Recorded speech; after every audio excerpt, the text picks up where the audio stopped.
Pour configurer votre profil et vos prestations, vous allez d'abord dans l'onglet Profil. Ensuite, vous allez pouvoir avoir accès à tout votre profil. Vous pouvez donc modifier votre photo. Ensuite, vous allez avoir votre prénom, votre nom, votre métier et votre branche. Donc au début, vous avez une profession par défaut, mais vous pouvez en rajouter justement parce qu'on peut être aussi multiples casquettes.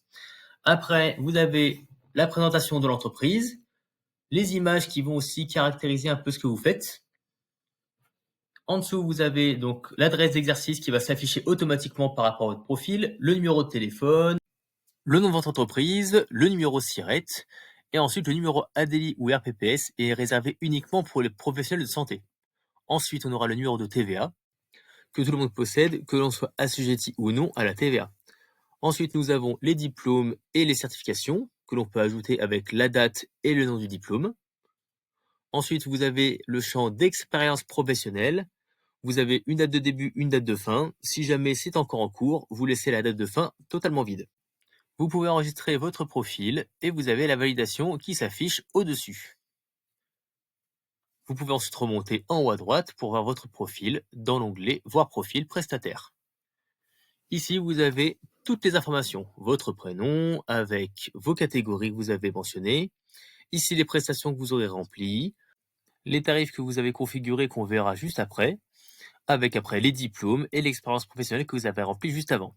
Et en dessous, il y a aussi les avis, justement, qui peuvent être laissés par les entreprises et qui seront visibles en haut à droite. Ensuite, on peut retourner sur l'espace prestataire en cliquant sur l'icône en haut à droite. Et ensuite, on va dans Prestations en bas à gauche du cadre. Nous allons cliquer sur Ajouter une prestation. Ensuite, on choisit le nom de la prestation. Donc, si il manque selon vous un nom, vous pouvez très bien me contacter via la messagerie directement. Ensuite, le descriptif est extrêmement important. Il permet à l'entreprise de savoir exactement la prestation que vous allez proposer et les détails de celle-ci. Donc, il faut être vraiment le plus exhaustif possible. Ensuite, vous avez le type de consultation, que ce soit individuel, collectif, les modalités, en visio ou en présentiel. Ici, vous avez les différents types de créneaux, matin, midi, après-midi, soir et journée. Les infos sont juste en dessous, qui indiquent l'amplitude horaire de chaque session.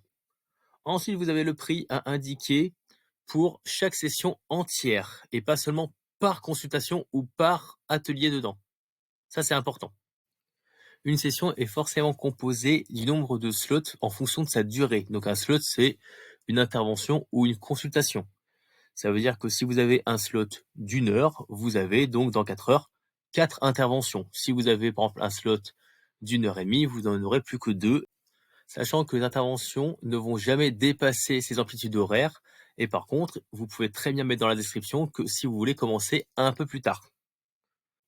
Donc pour le calcul du prix, il faut bien prendre en compte la durée d'un slot, combien de fois il se répète dans une amplitude horaire, et du coup combien on facture. Donc là, pour l'exemple, on met juste 500 de partout.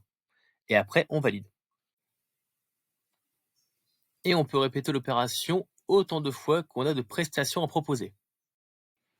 On va maintenant refaire un petit exemple avec une autre prestation, par exemple geste et posture. On reconfigure, on sélectionne les créneaux que l'on a envie. On met ensuite le tarif des créneaux, la durée ensuite de chaque prestation qui va être comprise dans la session globale et qui va devoir correctement être sélectionnée pour pouvoir conditionner le tarif de chaque session. Et ensuite, vous validez.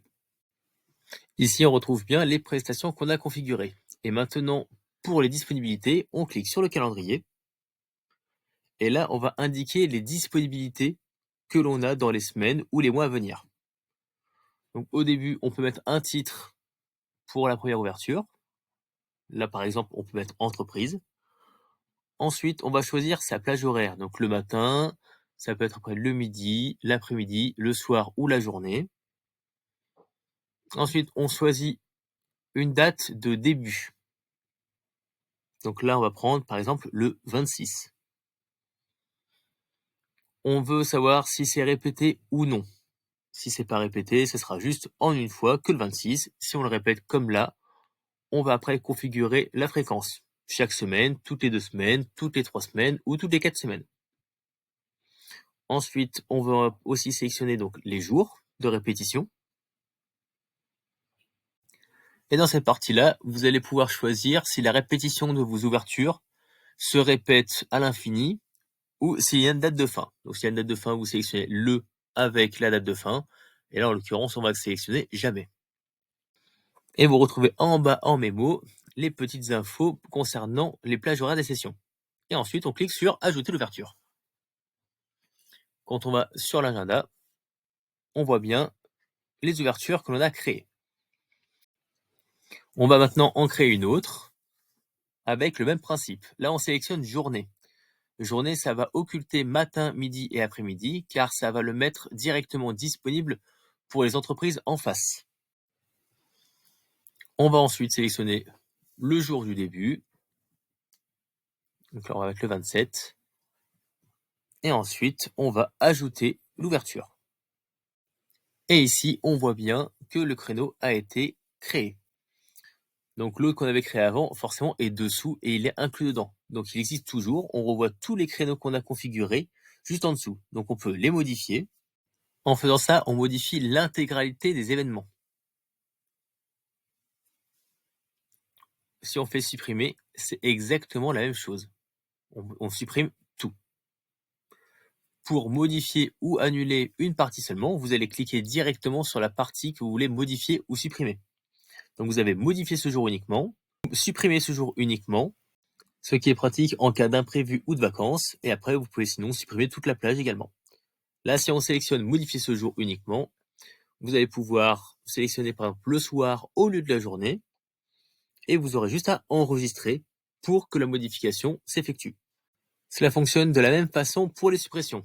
Donc si vous avez des questions, n'hésitez pas à envoyer un message à bonjour@sadeboîtes.com.